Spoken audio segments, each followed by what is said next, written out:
디모데후서 3장 5절에서 9절을 봅니다.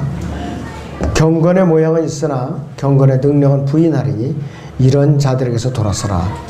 이들 중에는 가정집에 몰래 들어가 어리석은 여인들을 사로잡아 죄들을 짊어지게 하여 여러 가지 정욕으로 끌려가게 하는 자들이 있나. 항상 배우나 진리의 지식에는 결코 이를 수 없느니라. 얀네와 얀브레가 모세를 대적한 것 같이 이제 그들도 진리를 대적하니 이 사람들은 마음이 부패하고 믿음에 관해서는 버림받은 자들이라. 그러나 그들이 더 이상 나아가지는 못하리니 이는 그들이 어리석음이 이 두 사람이 처했던 것과 같이 모두에게 드러날 것이기 때문이라 그랬습니다. 오전에 주제는 진리의 지식을 대적하는 자들입니다. 진리의 지식을 대적하는 자들. 하나님께서 모든 사람이 구원을 받고 다 진리의 지식에 이르기를 원하신다고 말씀을 하셨어요.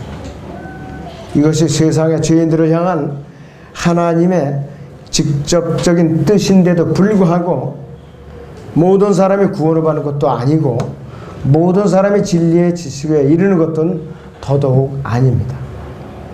디모데후서는 바울 사도가 가장 마지막에 기록한 서신이에요.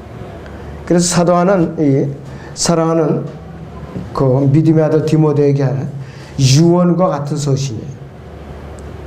그런데 내용이 뭐냐? 핵심 주제가 하나님의 말씀에 대해서 강조하고 있어요. 디모데후서가. 디모데후서 1장 13절을 같이 봅니다. 우리 디모데후서 1장 13절을 보겠습니다. 1장 13절입니다. 너는 그리스도 예수 안에 있는 믿음과 사랑 안에서 내게 들은 건전한 말씀들이 본을 굳게 붙잡고 우리 안에 거하시는 성령을 힘입어 내게 맡겨진 그 좋은 것을 지키라. 이렇게 당부를 하고 있습니다. 하나님의 말씀을 지속적으로 가르치라고 권면하고 있을 뿐만 아니라 디모데후서 2장 15절에서는 이렇게 권면하고 있어요. 네가 진리의 말씀을 올바로 나누어 자신의 하나님 앞에 부끄럽지 않은 일꾼으로 인정받도록 공부하라. 이렇게 또 당부를 하고 있습니다. 또 디모데후서 3장 16절을 보죠. 우리가 모든 성경은 하나님의 영감으로 주어진 것으로 교리와 책망과 바로잡음과 의로 훈육하게 유익하니 이는 하나님의 사람이 온전하게 되며 모든 선한 일에 철저히 구비되게 하려 함이니라. 이렇게 당부를 하고 있어요.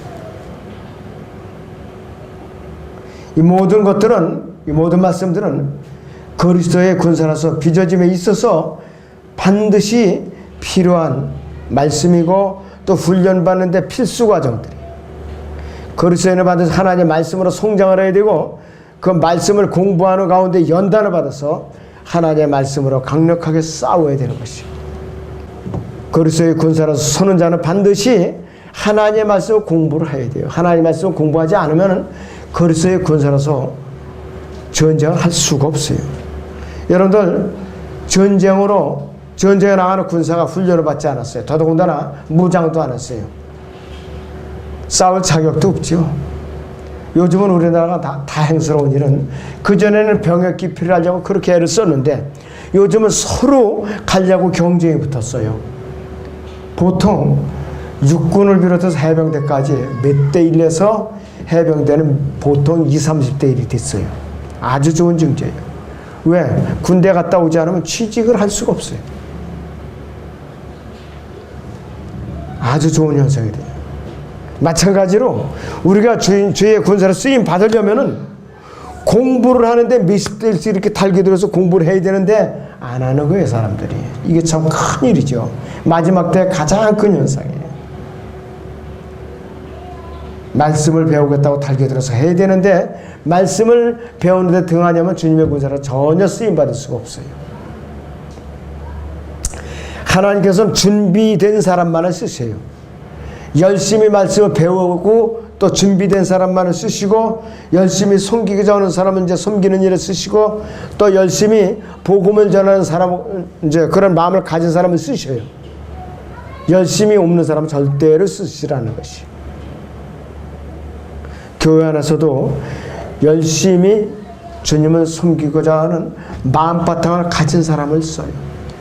집사도 마찬가지요. 또 이렇게 청장년회, 자매회 회장들도 마찬가지, 주일학교 교사도 마찬가지, 식단을 돌보는 일도 마찬가지, 식단을 차리는 정성을 가진 그 손길들을 쓰시는 거예요. 뭐든지 준비된 사람들을 쓰신다 이것이.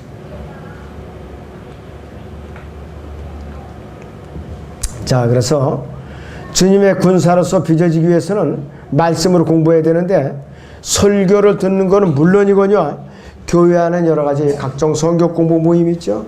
또 우리 교회는 이제 신학원이 있죠. 그러기 위해서는 어떻게 되느냐? 체계적으로 공부를 해야 돼. 가장 중요한 것은 뭐냐 이거지. 일정한 시간을 내어서 하나님의 말씀 묵상하면서 체계적으로 말씀을 공부하는 것이 중요한 것이에요. 우리가 하나님을 온전히 신뢰하는 가운데 말씀을 깨닫게 해달라고 간구하며 공부하면은 그분께서는 분명히 우리에게 지혜를 주셔서 깨달음을 주신다 이것이에요.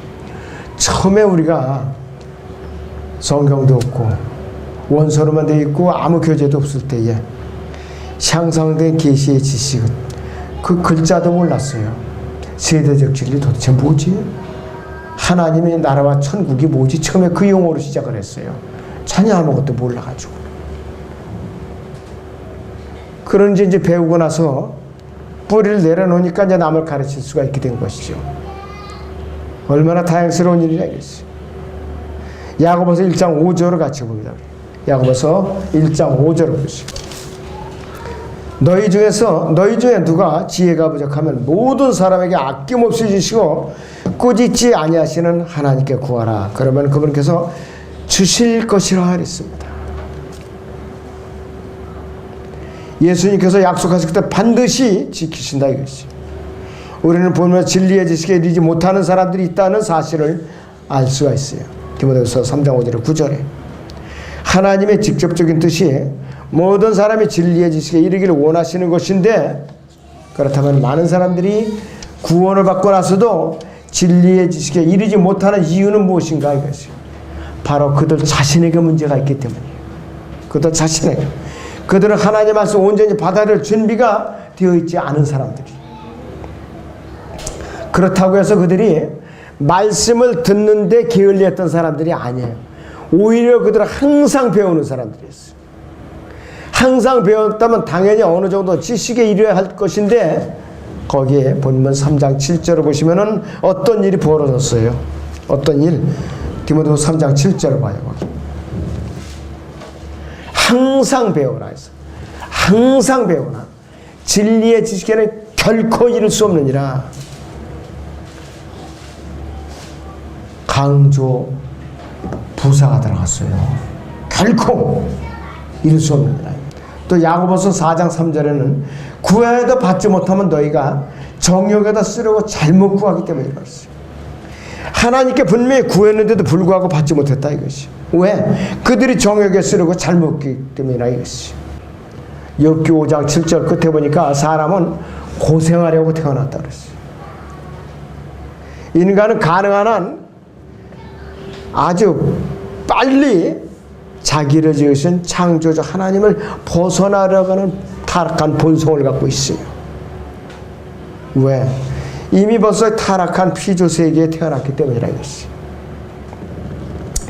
세상에 있는 피조물을 허무한 데 굴복하고 모든 피조물들이 고통 가운데 신음하며 또 먹고 살려고 애를 쓰고 있어요. 타락한 인간이 이런 제도 안에 들어온 것은 왜 그런가? 아담의 타락한 이후에 이 세상을 신이 통제하고 있는 이 세상 제도 속으로 들어왔기 때문이라 이것이. 이 세상 왕국들이 이 세상 신 사탄에게 그래 주어진 거예요. 우리의 본성이 우리를 거스르고 세상 제도가 우리를 대적하고 사탄이 우리를 대적하고 있는 이 상황에서 우리는 불티가 위로 날아가 같이 고생하려고 태어난 것이에요. 고생하러 태어났다 이것이. 항상 배우나 진리의 지식에는 결코 이를 수 없느니라. 이들이 무엇이 잘못되었는가 우리는 자세히 알아볼 또 필요가 있죠. 먼저 히브리서 5장 12절을 잠깐 보겠습니다. 히브리서 5장 12절을 잠깐 보겠습니다.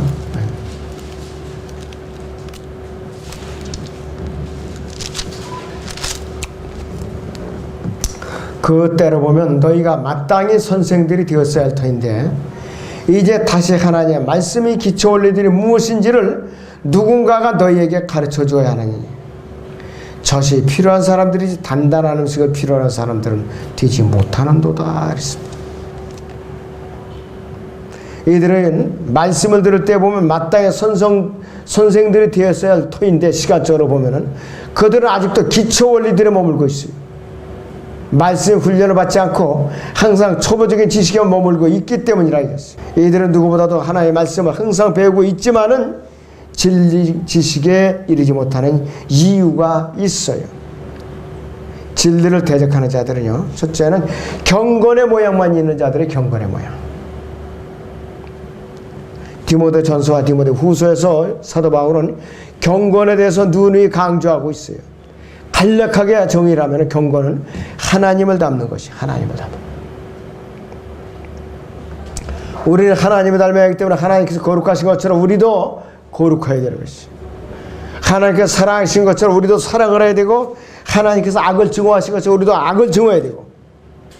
디모데전서 6장에서 보는 것처럼 세상적인 것들에 대한 욕심도 제거하고 오직 하나님 안에서 만족한 가운데 경건의 능력을 우리는 소유해야 된다. 이것이 경건의 능력을. 이들은 정작 갖춰야 할 경건의 능력을 부인하고 오히려 경건의 모양만을 흉내내고 있는 자들이에요. 그래서 이들은 경건에 대해서 바리새인들과 같이 옷단을 길게 하고 점잖게 걷고 온유하게 말하는 것, 이 정도로 외모를 꾸미면 경건한 거라 이렇게 생각을 하고 있는 자들이에요. 혹은 디모데전서 6장 5절에 말하는 것처럼 이익이 경건이라고 생각하는 자들이. 부유하게 되면 돈을 많이 갖고 있으면 하나님의 축복을 받은 것이니까 경건한 것이고, 여기에다 극히 일부를 사용해서 구제하는 척하면은 더욱 경건한 것 같이 보이리라 이렇게 생각하는 자들이. 입가에는 인자한 것까지 항상 웃음을 띠는 얼굴, 혀로는 항상 사랑과 평화만을 말하는 사람들이라 이것이. 성경에서는 이러한 사람들은 경건의 모양만 있을 뿐이고 능력은 없는 사람들이라고 말하고 있어요. 불경건하게 보이는 사람들은 아예 그들이 행실 때문에 분명히 행위가 드러나서 우리가 경계를 할 수가 있어요. 그런데 이처럼 경건의 모양이 있는 사람들은 외모로 선하게 보이기 때문에 또 사람들이 경계를 안 해요. 선하게 보이니까. 그들이 영향력으로 오히려 많은 사람들에게 해악을 가져올 수 있는데도 불구하고 경계를 소홀히 한다 이것이. 세상이 왜 그들을 사랑하느냐? 세상이 원하는 것들을 그들이 잘 해주거든요. 잘 해준다 이것이. 그래서 성경은 그들을 향해서 위선자들이라고 말해요. 위선자들.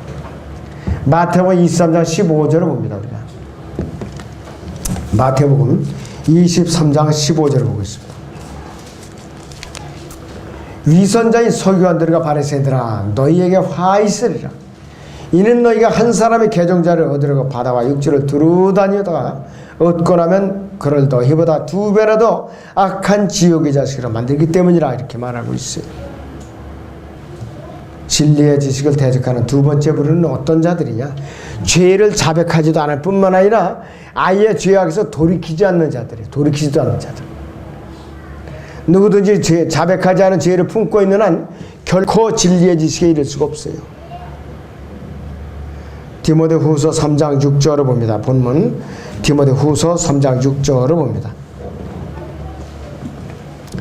이들 중에는 가정집에 몰래 들어가 어리석은 여인들을 사로잡아 죄들을 짊어지게 하여 여러 가지 정욕으로 끌려가게 하는 자들이 있나니 그랬습니다. 너무나도 참 무서운 일이에요. 무서운 일. 야고보서 4장 3절에도 여기서도 구해도 얻지 못하는 사람들이 정욕에다 쓰려고 잘못 구한다고 말하고 있어요.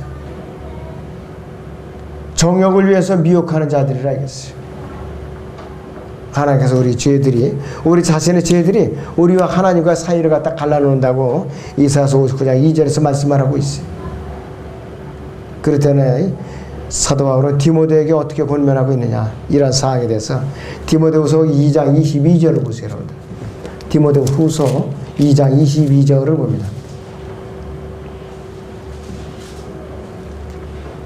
너는 또한 젊음의 정욕을 피하고 그랬습니다. 너는 또한 젊음의 정욕을 피하고 오직 순수한 마음으로 주를 부르는 사람들과 함께 의와 믿음과 사랑과 화평을 주어라 그랬습니다. 롯은 타락한 소돔과 고모라 성에 앉아 있었죠. 너무나도 고통을 받았어요. 삼손은 데릴라라고 하는 필리스타 여인을 항상 품에 가까이 하다가 머리를 석발하면 내 힘이 없어진다고 막 가르쳐주고 말았어요. 비참하게 두 눈이 빼진 채 맨 마지막에는 필리스타인들과 함께 이제 기둥보다 이제 힘을 갖다가 쏟고 같이 깔려주고 말았어요. 솔로몬도 이방 여인들과 이방 신들로 인해서 결과적으로 하나님을 대적하는 걸 끝마칩니다. 열왕기상 11장은 왕비가 700명, 후비가 300명, 또 하나님께서 그 말씀 가나안 7족속의 모든 신들을 다 끌어들였어요. 그 산당들을 다 지어준 거예요. 잠언에서는 타국 여인과 음행하는 여인을 멀리하라고 경고하고 있어요. 그러한 여인들은 사람의 혼을 지옥으로 끌고 가는 여자라고 그러죠. 지옥으로. 심지어 이 느헤미야는 바빌론 포로에서 돌아온 유대인들 중에 이방인들과 혼인을 맺었던 사람들이 머리털을 뽑아지키면서 때리기까지 하면서 책망했던 사람이에요. 머리털을 뽑으면서. 그리고 그들을 갖다가 완전히 정리를 해버렸어요. 헤어지라 이거예요. 그래갖고 다 전부 다 정리라고 말았어요. 지금 그랬다가는 아마 고소당할 거예요. 왜 남의 가정에 참견했냐 하면서. 느헤미야는 그랬던 사람이에요. 죄는 우리에게 갑자기 다가오는 것이 아니야. 항상 우리 주변에 도사리고 있어요. 우리가 틈만 보이면은 우리의 육신을 타고 눈 깜짝하는 사이에 들어와요. 그래서 우리의 몸 안에 둥지를 틀고 자라나고 있다 이것이. 죄의 올무에 걸려들면은 죄와 이제 향락을 누리다가 보면은 하나님의 말씀은 뒷전이에요. 그때부터. 마음에 죄를 간직한 채로 성경을 읽고 설교를 들지라고 해도 진리의 지식에 결코 이를 수가 없어요. 위선자들처럼 남들이 보기에는 가장 성실한 그리스도의 흉내를 내고 누구보다도 열심히 모든 모임에 참석하면서도 그 마음속에는 분열을 획책하는 것과 명예욕과 정죄와 파괴를 품고 있는 사람들이 있어요. 이들은 결단코 진리의 지식에 이르지 못합니다. 이러한 죄의 올무에 걸리면 처음에는 죄인지 몰라요. 너무나도 미약하게 조금 점령을 합니다. 성경에서 정욕이라는 단어는 욕심이라는 말하고 똑같아요. 의미가. 정욕이라는 단어, 욕심이라는 말 똑같아요. 야고보서 1장을 봅니다. 14절에서 15절을 같이 보죠. 야고보서 1장 14절에서 15절을 봅니다. 그러나 누구든지 자신의 욕심에 끌려 유혹을 받을 때 시험을 당하는 것이니 그러므로 욕심이 잉태하면 죄를 낳고 죄가 장성하면 사망을 낳느니라 그랬습니다. 죄가 자라나면 나중에는 죽음까지 몰고 간다 이것이. 죽음까지. 진리의 빛이 죄인들의 어두움을 이제 들춰내죠. 그래서 예수님께서, 진리이신 예수님께서 이 땅에 오셔갖고 어둠에 속했던 종교인들이 갖다 자꾸 들춰내니까 예수님을 대적하기 시작한 거예요. 서기관들과 바리새인들과 제사장들이 예수님이 오시니까 그들이 비리가 다 드러나니까 자기들이 이게 한마디로 장사가 안 되는 거야, 장사가. 그러다 보니까 예수님을 모함해서 갈보리 십자가에 합심을 해갖고 못 박아 죽인 거예요. 자기들의 미천이 다 드러나게 돼 있으니까. 하나님께서 우리가 진리의 지식에 이르기를 원하시요. 이것이 하나님의 직접적인 뜻인데 사도 바울은 디모데에게 뭐라고 얘기하는 것이죠. 디모데서 3장 14절에서 말하기를 그러나 너는 네가 배운 것과 확실한 것에 꾸준히 거하라서 꾸준히. 우리가 건전한 지식을 받았다면은 그 건전한 배운 지식에 꾸준히 거하는 것이 진리 지식에 이르는 첫걸음이라 이것이.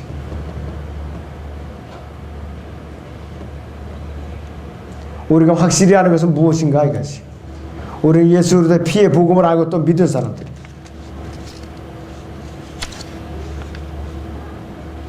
자, 그렇다면은 우리가 어떻게 해야 되는가 이것이. 많은 사람들은 예수님의 피를 갖다 소홀히 여겨요.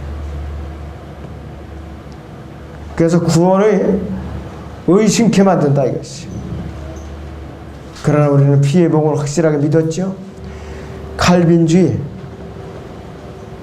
제한적 속죄를 주장하는 칼빈주의를 우리 분별할 수가 있어요. 예수님의 피는 우주적인 피라 이것이요.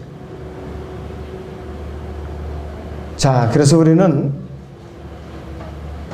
모든 구원에 대해서 의심을 품게 하는 모든 이런 이단들을 물리칠 수가 있다 이것이요. 우리는 예수 그리스도만이 유일한 우리의 중보자임을 우리는 성경을 통해서 배웠잖아요. 그래서 로마 가톨릭 이단이라는 것을 우리는 알고 있어요. 로마 가톨릭은 신부를 통해 가지고서 저기 중보를 이제 한다고 그러죠. 아니라 이것이 우리 예수 그리스도만이 중보자라 이것이. 로마서 8장 34절을 봅니다. 로마서 8장에 34절을 보죠. 자, 거기 로마서 8장 34절 보면은 누가 정죄하라 그랬어요. 죽었다 다시 살아나신 분은 그리스도시라. 그분은 또한 하나님의 오른편에 계셔서 우리를 위하여 중보하시느니라 그랬습니다. 우리의 중보자라 계시 우리의.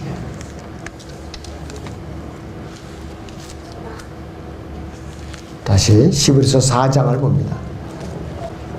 14절에서 16절을 보죠. 우리에게는 위대한 대제사장이고 하늘들로부터 올라가신 하나님의 아들 예수께서 계심으로 우리는 우리의 고백을 굳게 붙들어야 하리라 그랬어요. 히브리서 8장 1절을 봅니다. 지금까지 말한 것들을 여쭈면 그러한 대제사장이 우리에게 계시다는 것이라. 그분은 하늘들에 계신 위엄 있는 분이 오른편에 앉으셨으니 그랬어요. 베드로전서 3장 22절을 보세요, 여러분들.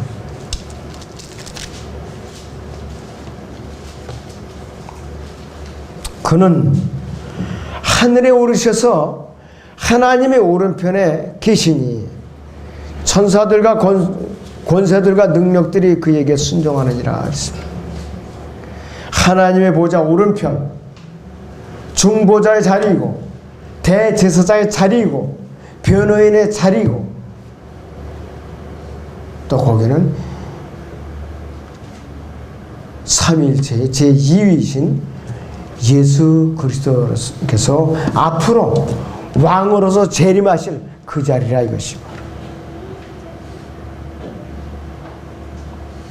우리는 믿음으로 세상을 이제 살아가고 예수님의 고난에 동참하지 않으면 상급과 위협이 없다는 것을 이미 벌써 배워서 알고 있어요. 그래서 우리는 은사주의가 이단이라는 것을 알 수가 있어요. 은사주의자는 이 땅에서 모든 복을 미리 다 받아버리고 대환할 때 표적을 그대로 흉내내는 자들이.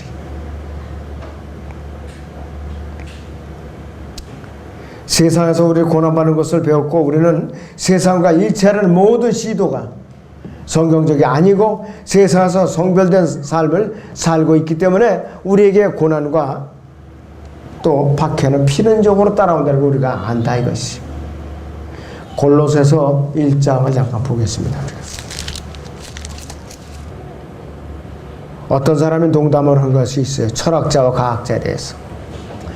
철학자는 점점 더 많은 것에 대해 점점 더 적은 부분을 공부해서 결국은 모든 것에 대해서 아무것도 알지 못하게 된 사람이라고 정의를 내렸어요.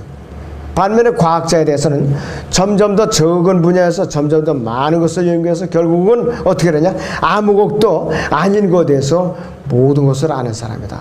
즉 하나님 입장에서는 아무것도 아닌 것에 대한 모든 것을 아는 사람이에요. 그러니까 뭐냐? 쓸데없는 것을 알게 됐다 이것이 바로. 그러니까 골로새 2장 8절이나 이 디모데전서 6장 20절에서 철학, 과학을 조심하라, 피하라 이렇게 경고를 한 것이.